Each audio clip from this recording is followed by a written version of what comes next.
Jeremias 32, versículo 17, diz o seguinte: Ah, soberano Senhor, tu fizeste os céus e a terra pelo teu grande poder e por teu braço estendido.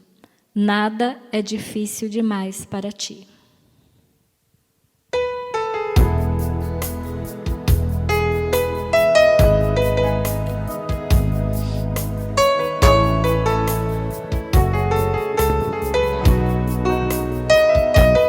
Nosso Deus é soberano, Ele reina antes da fundação do mundo.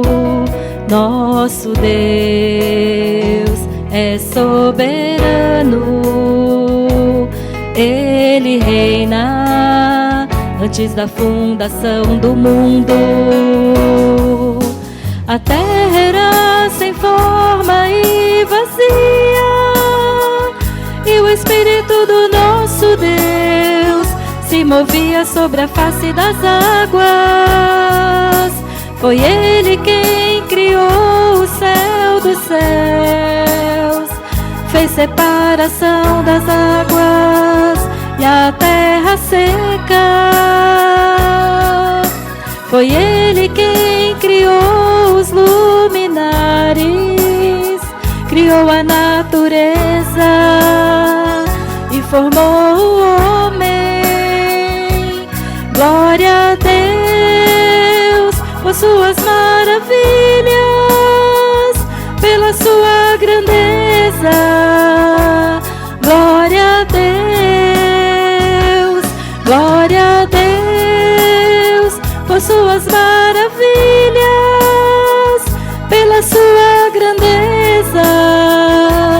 Glória a Deus.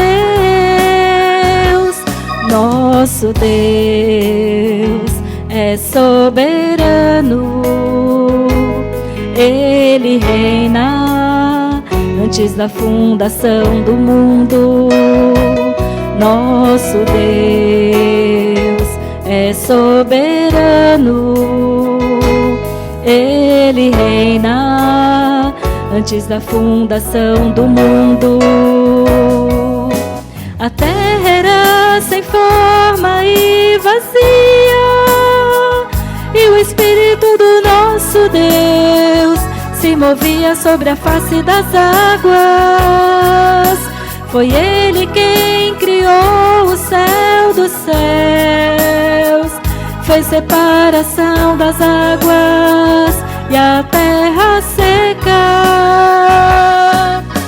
Foi Ele quem criou os luminares, criou a natureza e formou o homem. Glória a Deus por suas maravilhas, pela sua grandeza. Glória a Deus, glória a Deus por suas maravilhas, pela sua grandeza. Glória a Deus, glória a Deus.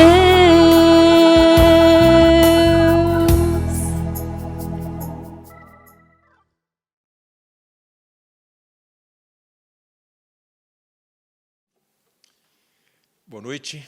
Mais uma vez nós estamos aqui para louvarmos a Deus e engrandecer o nome do Senhor, adorar ao Senhor, mesmo com esse período que nós estamos vivendo, que tem sido um período, de certa forma, preocupante para toda a sociedade de um modo geral, mas nós continuamos louvando ao nosso Deus, crendo que o Senhor tem uma resposta para tudo isso, crendo que o Senhor, com certeza, tem uma providência para tudo o que está acontecendo, e nós confiamos e temos orado que o Senhor nos ajude, tenha misericórdia de nós, que a gente possa atravessar esse período com fé, com esperança, confiando no Senhor. Sei que algumas dificuldades têm tomado conta, de certa forma, de todas as pessoas, de uma forma geral, alguns com preocupação, outros com desemprego, outros com redução de jornada de trabalho, outras pessoas também com familiares doentes. Enfim, são muitas as aflições desses dias, mas nós temos um Deus que tudo sabe, um Deus que tudo pode e um Deus que, com certeza, tem o domínio de todas as coisas. O Senhor, nosso Deus, Ele é onisciente, onipresente e onipotente. Então, com certeza, Deus sabe de todas as coisas e nós esperamos e confiamos que o Senhor, em breve, possa vir em nosso socorro e nos ajudar de uma forma geral. Nós sabemos que tem cientistas do mundo inteiro trabalhando para descobrir uma vacina e eu, particularmente, creio que essa talvez seja a saída para essa situação. Temos orado nesse sentido, que Deus ilumine os cientistas e as pessoas que estão trabalhando, as pessoas da área da saúde, para que eles consigam, de certa forma, trazer um pouco de alívio ao povo diante dessa situação em que nós estamos vivendo. A ideia, então, é que nós, como cristãos, e que vivemos esses dias também, não tem como você se tornar alheio a tudo que está acontecendo, mas que a gente possa tomar todas as precauções necessárias, os cuidados, as prevenções, e orar, e pedir ao nosso Deus que nos ajude, e pedir ao Senhor que tenha misericórdia de nós, e que olhe para o seu povo, que olhe para o povo, e que diante de um Deus bondoso e misericordioso nós possamos enfrentar essa situação com bastante fé, com bastante esperança, confiando assim no nosso Deus. Convido você a abrir sua Bíblia e pensarmos juntos sobre, mais uma vez, sobre a graça de Deus. Continuando aqui a nossa série de mensagens em Gálatas, eu quero pensar com você hoje sobre Cristo não morreu em vão.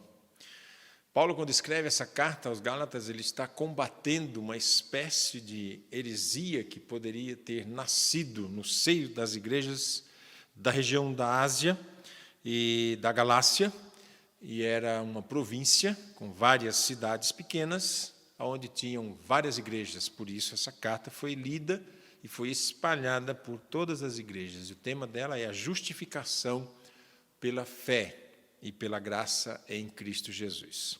Ele escreve outras cartas também, e ele aborda esse assunto também da mesma forma.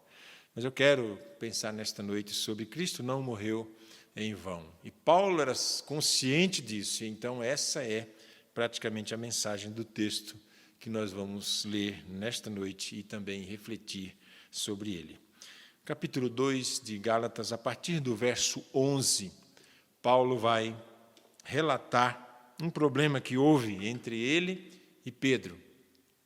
Para a gente entender esse tema daqui para frente, eu quero refletir um pouquinho com vocês e voltar um pouquinho atrás e, de certa forma, recapitular aquilo que nós já vimos. Capítulo 1 de Gálatas, Paulo fala do seu chamado, do seu apostolado. Ele começa falando que ele é Paulo, o apóstolo do Senhor Jesus Cristo, não por vontade de homem, mas por vontade de Deus.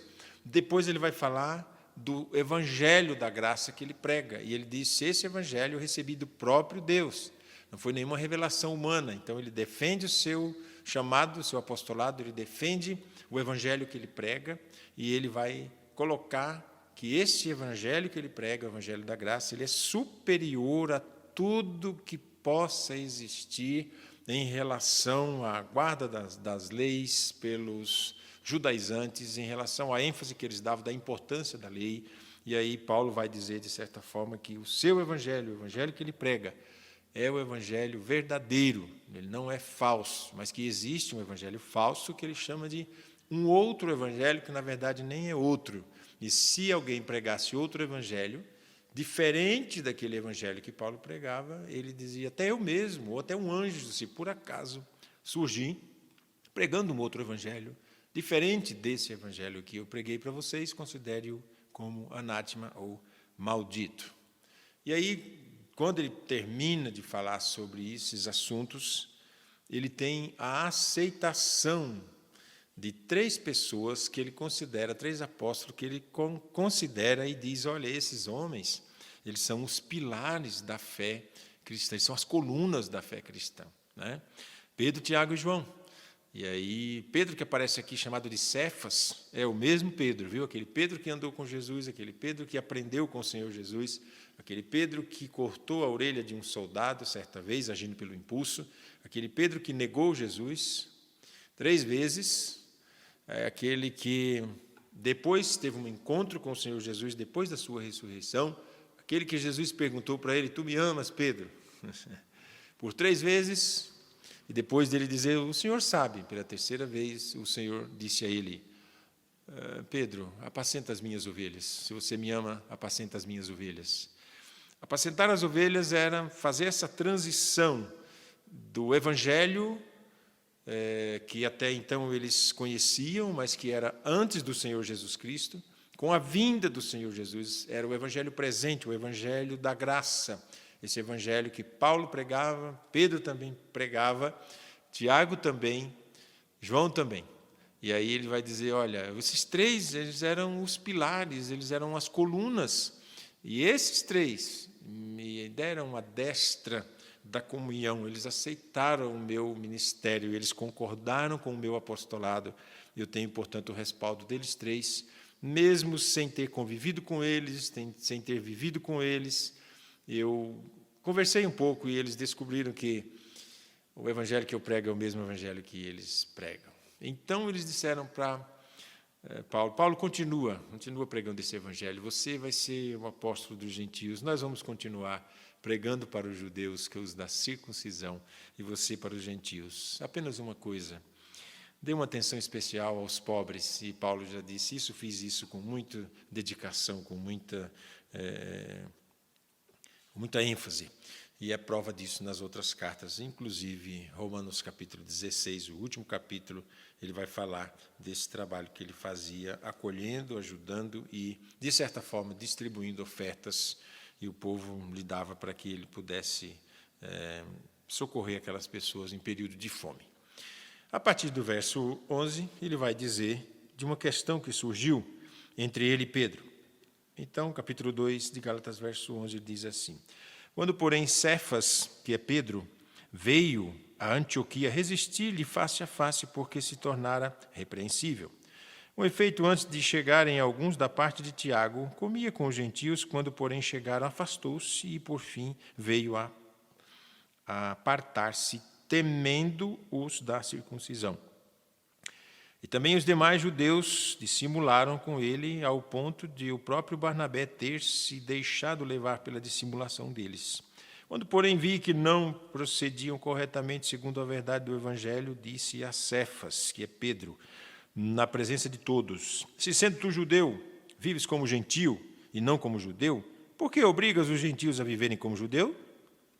Nós, judeus, por natureza e não pecadores dentre os gentios, sabemos, contudo, que o homem não é justificado por obras da lei, e sim mediante a fé em Cristo Jesus. Também nós temos crido em Cristo Jesus para que fôssemos justificados pela fé em Cristo e não por obras da lei, pois pelas obras da lei ninguém será justificado. Mas se, procurando ser justificados em Cristo, fomos nós mesmos também achados pecadores, dar-se-á o caso de ser Cristo ministro do pecado? Certo que não, porque se torno a edificar aquilo que destruí, a mim mesmo me constituo transgressor, porque eu, mediante a própria lei, morri para a lei, a fim de viver para Deus. Estou crucificado com Cristo, logo já não sou eu quem vive, mas Cristo vive em mim. E este viver que agora tenho na carne, vivo pela fé no Filho de Deus, que me amou e a si mesmo se entregou por mim. Não anulo a graça de Deus, pois se a justiça é mediante a lei, segue-se que morreu Cristo em vão. Senhor, nós louvamos o Teu nome, agradecemos ao Senhor por mais uma vez podermos refletir sobre a Tua palavra. Pedimos a Tua direção, pedimos a direção do Teu Espírito Santo, que o Senhor nos ilumine, que o Senhor nos ensine, que o Espírito de Deus nos ajude a compreender a Tua palavra e a tirar lições, ó Deus, daqui desse texto, para aplicarmos na nossa vida como cristãos, como igreja do Senhor e perante a sociedade com quem nós nos relacionamos. Dá-nos, ó Deus, o entendimento da Tua palavra. Nós te louvamos e te agradecemos em nome de Jesus. Amém. A partir do verso 11, então, Paulo vai colocar algumas questões que eu quero, de certa forma, pensar com vocês nesta noite, com os irmãos, com aqueles que nos ouvem, com aqueles que também estão nos assistindo pela internet, possam entender perfeitamente aquilo que o Senhor tem como recado para nossas vidas nesta noite. Paulo, quando ele começa a falar essas questões aqui, ele está falando sobre Pedro, sobre alguém que teve um certo conhecimento e uma certa vivência com o Senhor Jesus Cristo, aprendeu com o Senhor e pregava também o Evangelho da Graça. E quando ele se depara com essa situação, dizendo, olha, Pedro, ele convivia com os judaizantes ali, com aqueles cristãos que eram judeus e também cristãos gentios. E ele convivia muito bem, e ele entendia perfeitamente que a palavra de Deus sempre nos ensinou, e o Senhor Jesus nos ensinou, e ele havia aprendido direto do Senhor também que o Evangelho de Cristo não faz acepção de pessoas. Tiago fala sobre essa questão de você ter um certo tratamento diferenciado com pessoas que você entende que são pessoas diferentes das outras. E ele disse, não faça acepção de pessoas, porque se você fizer isso como cristão, condena-te em fazer acepção de pessoas, em tratar pessoas de maneira diferente, pela sua vestimenta, pela sua posição, ou por causa dos anéis de ouro que ele traz, ou de algum tipo de ostentação. Enquanto você olha para a pessoa e você percebe que aquela pessoa ali, socialmente, ela tem um status social diferenciado, e aí Paulo está dizendo, Tiago quer dizer, não trate essas pessoas de maneira diferente dos outros, trate as pessoas iguais, como servos de Cristo, não é nenhuma diferença entre judeu, não judeu, judeu, gentil, da circuncisão ou não, ou incircunciso, trate todas as pessoas de forma igual. E Pedro, ele estava convivendo até bem com isso, mas a um certo ponto chegou um grupo de pessoas de Jerusalém, os judaizantes, e começavam a pregar um evangelho, combatendo o evangelho verdadeiro da graça que Paulo pregava. Paulo, quando tinha conhecimento desse evangelho, ele sabia muito bem isso, ele tinha experimentado isso na sua vida, ele vai dizer isso em Romanos capítulo 1, verso 16, eu não me envergonho do evangelho de Jesus Cristo, pois é o poder de Deus para a salvação de todo aquele que crê.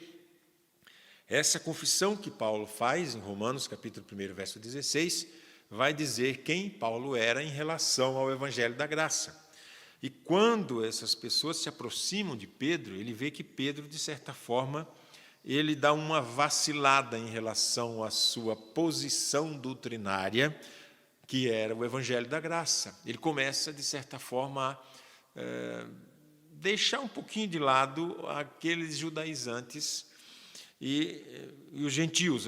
Ele começa a, de certa forma, ele finge que está ali junto com aquelas pessoas, mas quando ele percebe a aproximação desses judaizantes, ele disfarça e começa, aos poucos, se afastar. E ele começa a, de certa forma, começar a praticar algumas coisas que os judaizantes praticavam, e ele começa a se abster um pouquinho, e aos poucos ele vai se saindo, disfarçando, e já começa a não querer andar mais junto com os gentios. E Paulo percebe isso, e Paulo disse, quando eu percebi isso, eu percebi que ele estava agindo desta forma. Verso 11, quando, porém, Pedro veio a Antioquia, resisti-lhe face a face, porque ele era repreensível. Com efeito, antes de chegarem alguns da parte de Tiago, comia com os gentios. Quando, porém, chegaram, afastou-se, por fim, veio apartar-se, temendo os da circuncisão. Verso 12. O que é que ele faz? Ele disfarça o relacionamento que ele estava tendo com aqueles gentios convertidos. E Paulo percebe e diz, não, você não pode fazer isso. Você é judeu e você está querendo fazer com que esses gentios sejam judeus também. E você não deve fazer isso. Primeiro item, primeiro pensamento que a gente tem para a gente refletir sobre esse texto é que Deus fez tudo o que era necessário para a salvação do homem. Não é necessário você acrescentar mais nenhum tipo de prática em relação à salvação. A salvação pela graça é que, quando nós recebemos esta salvação, nós sabemos perfeitamente que ela veio de Deus e que somente ela poderia nos salvar.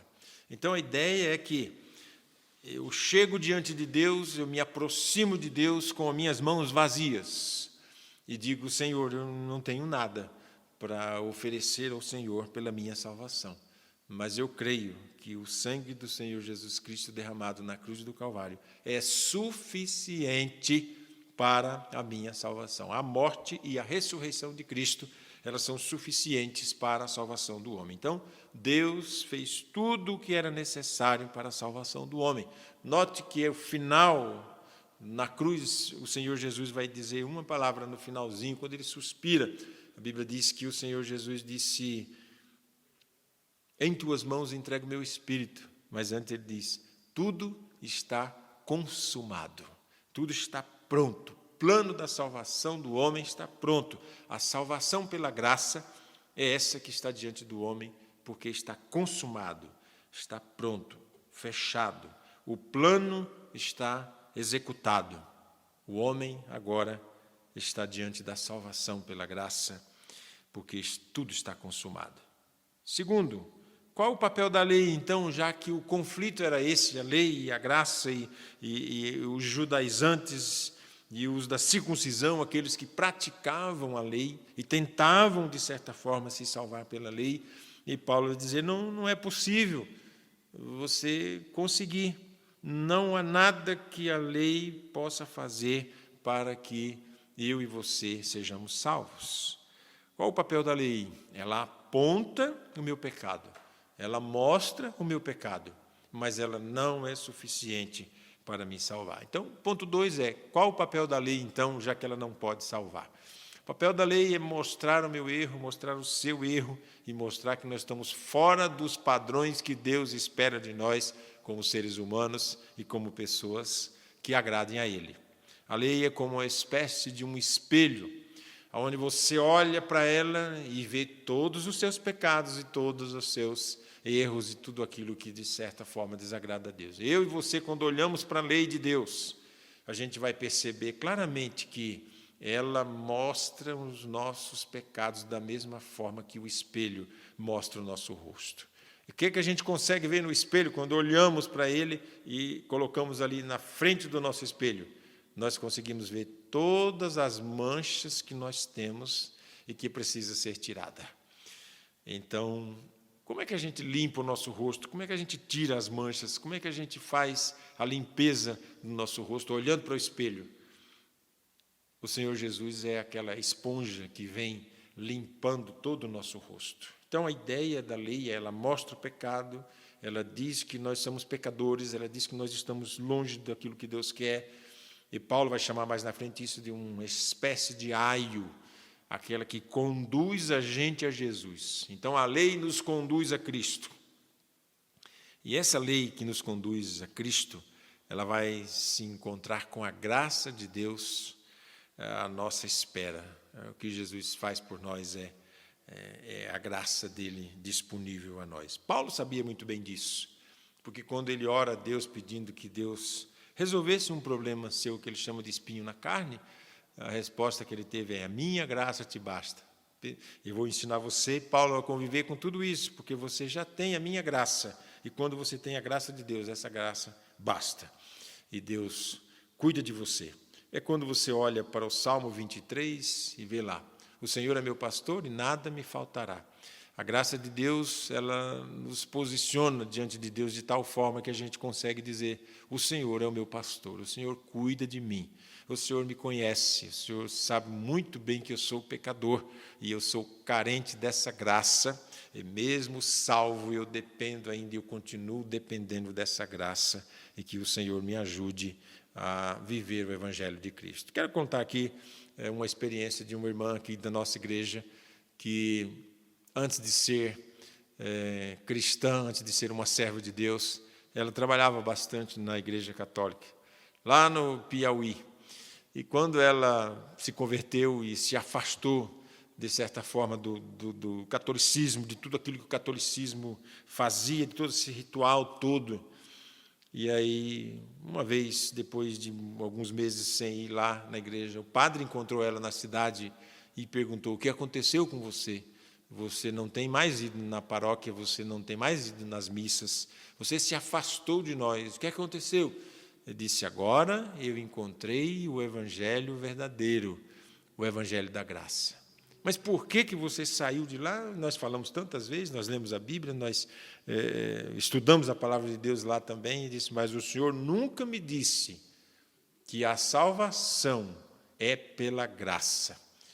O Senhor sempre colocou alguma coisa que eu precisava fazer para obter a minha salvação. E eu encontrei a salvação pela graça, eu encontrei o Senhor Jesus pela graça. Agora eu posso dizer que eu sou uma serva de Deus, salva por Jesus Cristo, porque o Senhor, como Padre, nunca me disse que o Evangelho, a salvação do homem ou da mulher, ou do jovem, ou do adolescente, ou daquele que crê em Deus, é pela graça mediante a fé. O Senhor nunca me disse isso. O item 3, o Senhor Jesus veio para fazer aquilo que a lei não podia e não pode fazer. Primeiro, o papel da lei, o que ela pode fazer? Mostrar o nosso pecado. O que ela não pode fazer? Ela não pode nos redimir do pecado, ela não pode tirar a culpa do pecado, ela não pode, de certa forma, nos isentar de culpa, ela não pode purificar o nosso ser, ela não pode nos apresentar a Deus como justo, justificado, porque a lei não tem esse poder. Então, quando a gente olha para a lei e vê que ela não pode fazer nada disso, significa que ela não tem um certo paralelo entre Jesus e a salvação do homem, entre o sacrifício de Cristo e a salvação, entre a morte e a ressurreição de Cristo. Então, a lei e nada mais pode somar ponto ou conferir graça para a nossa salvação. Quando nós participamos da ceia do Senhor, nós estamos dizendo: Senhor, eu estou celebrando aqui a ceia do Senhor. E nesse momento eu celebro a morte, a ressurreição de Cristo, e também posso dizer que eu celebro a volta do Senhor, que vai acontecer um dia. Eu tenho essa esperança. Porque a Bíblia diz: olha, quando vocês fizerem isso, toda vez que vocês comerem este pão e beberem esse cálice, anunciais a morte do Senhor, até que Ele venha. Então, morte e ressurreição, eu anuncio, eu proclamo, eu digo às pessoas como elas podem ser salvas por Jesus Cristo. No ato da ceia eu proclamo essa salvação também, e ao mesmo tempo, no ato da ceia também eu digo: olha, nós vamos fazer isso aqui, porque Ele disse: façam isso até que Ele venha. Há uma ordenança, há aí um imperativo da parte do Senhor, e por isso nós celebramos a nossa salvação quando nós podemos participar da ceia do Senhor, e eu oro para que logo, logo o Senhor nos dê o privilégio de voltarmos a nos reunir novamente e termos juntos a ministração da ceia do Senhor de novo, baseado justamente nesse texto que é a salvação pela graça e pela fé. Além disso, a graça ela é um dos pilares da nossa vida cristã, a graça e a fé. Só a graça, só a fé, só a Escritura, só Cristo e só a Deus glória. São os pilares da fé cristã. Então, baseado nisso, você não pode tirar nunca a salvação pela graça. Qualquer método que você usar para a salvação vai fugir de um pilar. E o pilar é justamente a base de sustentação da nossa fé e da nossa salvação. Então, quando a gente pensa na graça, a gente tem que dar muitas graças a Deus, porque fomos salvos pela graça, porque Ele é um pilar, Ele é um lugar onde está firmada a nossa salvação. Por isso, quando a gente canta: em nada ponho a minha fé, senão na graça de Jesus, no sacrifício remidor, no sangue do bom Redentor. Então, a ideia é que a graça de Deus, ela nos rodeia todos os dias. Quando nós levantamos de manhã cedo e nós temos a oportunidade, cada um tem o seu devocional com o Senhor, de fazer a primeira oração do dia, a gente pode dizer: Senhor, muito obrigado pela Tua graça. Um dia o Senhor me alcançou e hoje eu levanto de manhã e eu tenho essa liberdade de falar com o Senhor, e eu sou livre. Eu não sou livre para pecar, mas eu sou livre do pecado. Eu não sou livre para pecar e fazer o que eu quiser, mas eu sou livre da culpa do pecado. Eu não sou livre para fazer o que eu quiser, mas eu sou livre de qualquer sentimento que me afaste do Senhor. Então, o Senhor me libertou. E essa liberdade que eu tenho, ela não é liberdade para pecar, mas é liberdade em Cristo Jesus. Isso faz com que eu possa agradecer ao Senhor todos os dias por essa maravilhosa graça e pela salvação que temos em Cristo Jesus. Quarto, os judaizantes, eles tentavam fazer com que as pessoas que não eram judeus, que elas, de certa forma, fossem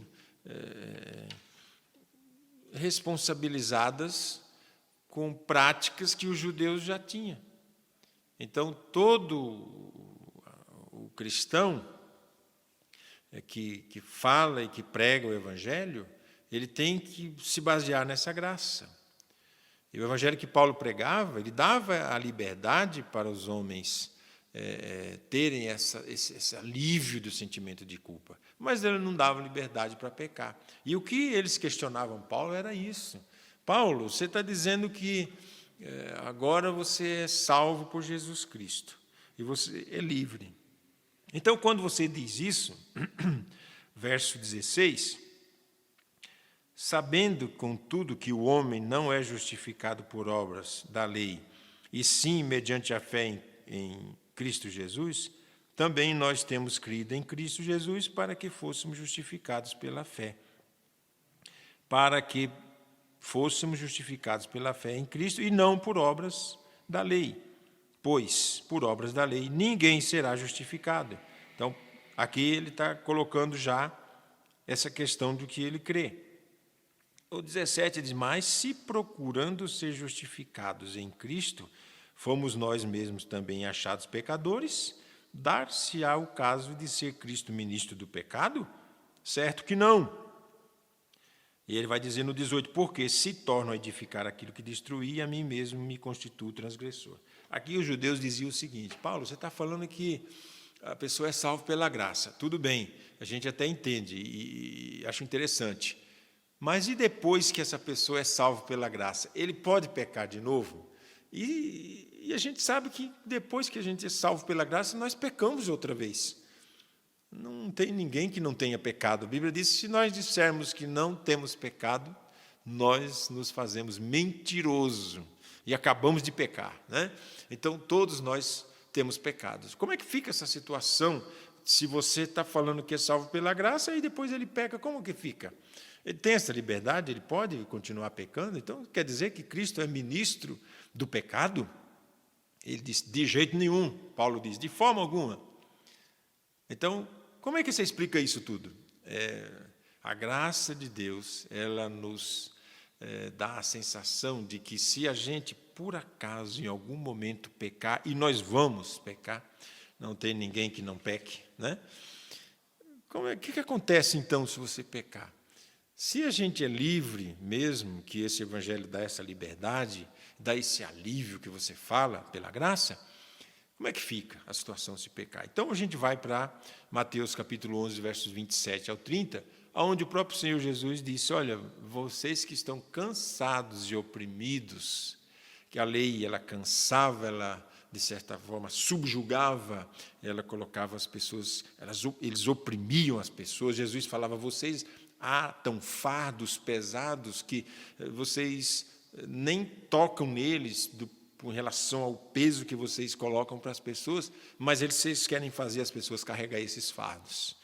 E quando as pessoas se aproximam, Jesus diz para ele assim, vinde a mim, vós que estáis cansados e oprimidos dessa lei, desse subjugamento, dessas ordenanças todas que os judeus têm colocado, vinde a mim, eu vos aliviarei, porque o meu fardo é leve, o meu jugo é suave, o meu fardo é leve.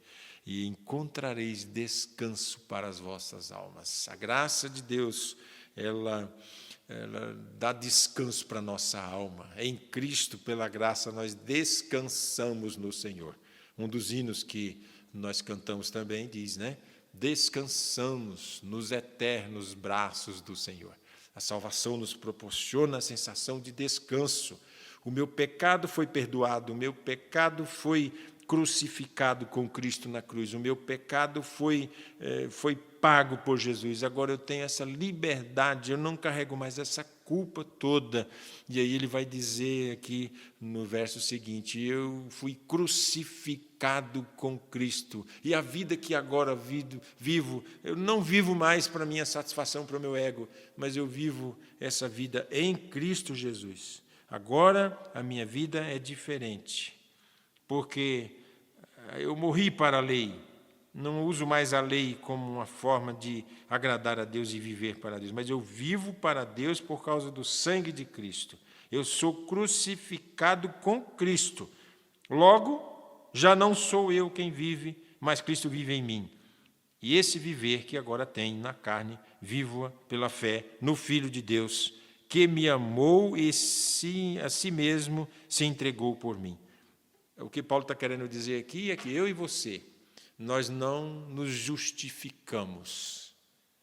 Deus nos justificou. Então, nós não fomos justificados por nós mesmos. Nós não fomos justificados porque nós cumprimos a lei. Nós não fomos justificados porque nós não faltamos no culto, tomamos a ceia todo mês, fomos batizados. Não, nós fomos justificados porque Deus nos justificou. Então, eles diziam, então, já que você está falando isso, e aí muitas pessoas hoje também pensam assim, né? Se você fala do Evangelho da Graça, significa que a gente pode pecar à vontade? E Paulo disse, não, porque aonde a graça, o pecado aumentou, abundou, superabundou a graça, ou seja, a graça superior ao pecado, e ela, de certa forma, cobriu todo o nosso pecado. Então, quando eles falavam isso, Paulo disse, não, de forma alguma isso não tem sentido, porque a gente pode até cair e pode até, de certa forma, desagradar a Deus em algum tipo de atitude. E aí ele vai dizer, como é que fica essa situação se acontecer isso? Porque as normas da lei e todas essas coisas, elas não salvam, elas não podem fazer nada, mas os cristãos do Antigo Testamento já criam que, de certa forma, eles eram salvos pela graça. Por isso que ele vai citar aqui, nós que somos judeus, nós sabemos que... Então, o próprio judeu mesmo, quando se convertia, ele já afirmava, não, eu sou salvo pela graça mediante a fé.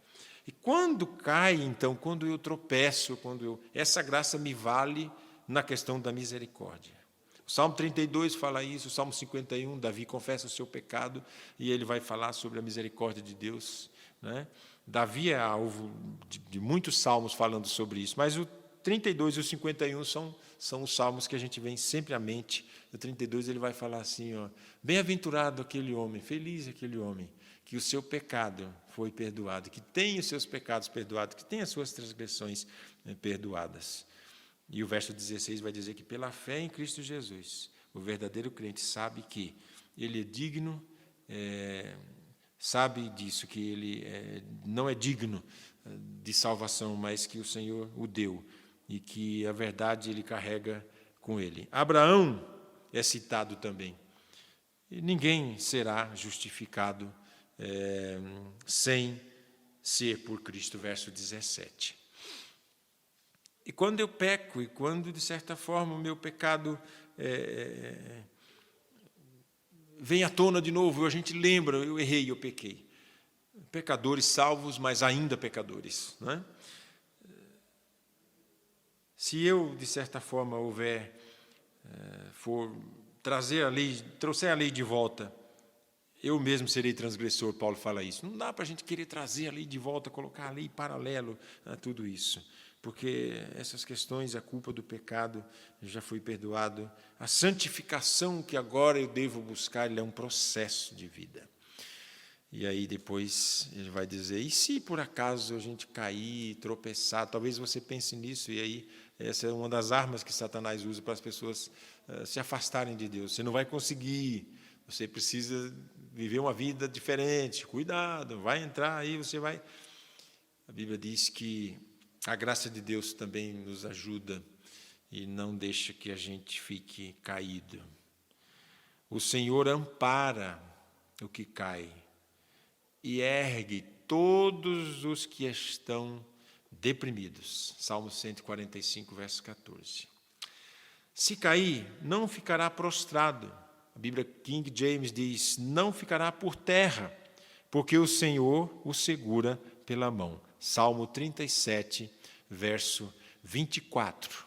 Então, mesmo que a gente, como salvos, venha cair, ou venha, de certa forma, desagradar a Deus alguma coisa, qual é a ideia que a gente tem, então, na nossa mente?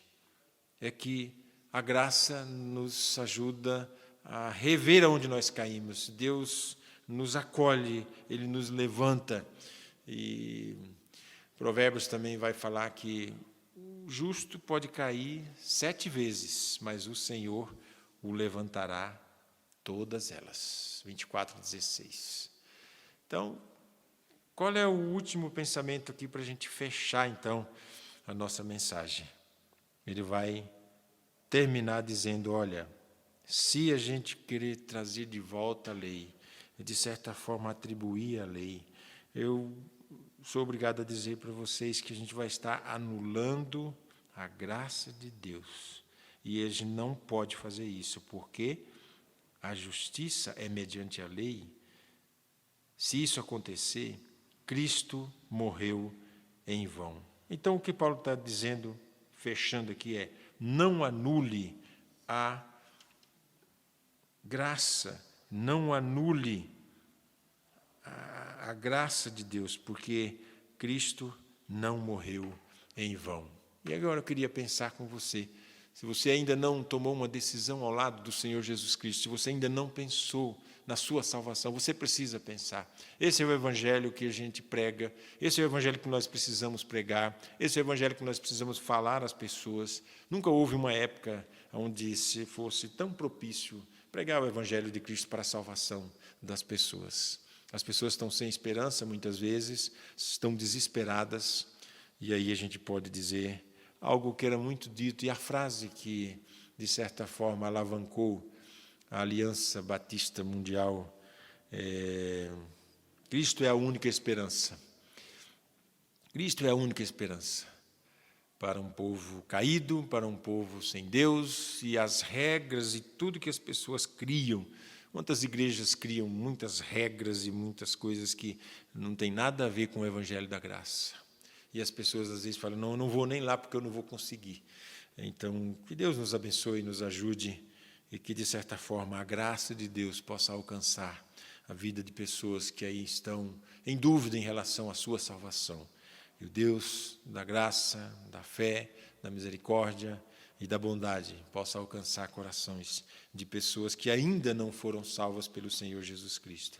E que a graça de Deus é a base, que é um dos pilares da fé cristã, possa ser alvo da salvação de pessoas, possa alcançar pessoas, que Deus possa salvar pessoas, salvar nossos familiares que ainda não têm a graça de Deus. E que, de certa forma, pela graça de Deus, nós podemos dizer, Cristo não morreu em vão. E você pode, ainda hoje, dormir salvo por Jesus Cristo, porque a salvação é um ato, é na hora.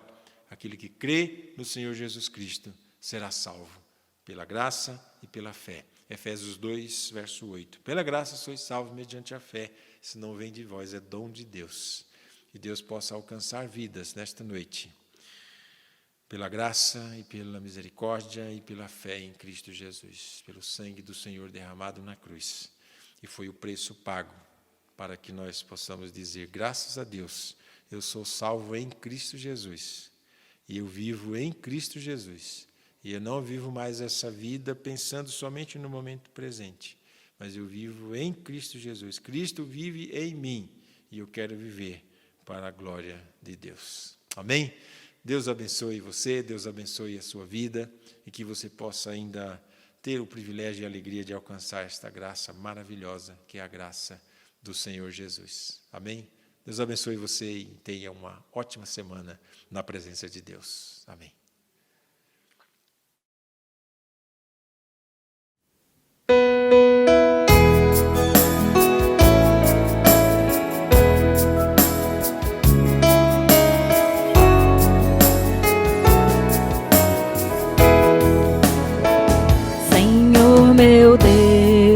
Quando eu maravilhado contemplo a tua imensa criação, o céu e a terra, os vastos oceanos, fico a pensar em tua perfeição. Então minha alma canta-te, Senhor, grandioso és tu, grandioso és tu. Então minha alma canta-te, Senhor, grandioso és tu, grandioso és tu. Ao caminhar nas matas e florestas, escuto as aves todas a cantar, olhando os montes, vales e campinas, em tudo vejo teu poder sem par. Então minha alma canta-te, Senhor, grandioso és tu, grandioso és tu. Então minha alma canta-te, Senhor, grandioso és tu, grandioso és tu. E quando enfim Jesus vier em glória e ao lar celeste então me transportar, adorarei prostrado e para sempre. Grandioso és tu, meu Deus, hei de cantar. Então minha alma canta-te, Senhor, grandioso és tu, grandioso és tu. Então minha alma canta-te, Senhor, grandioso és tu, grandioso és tu.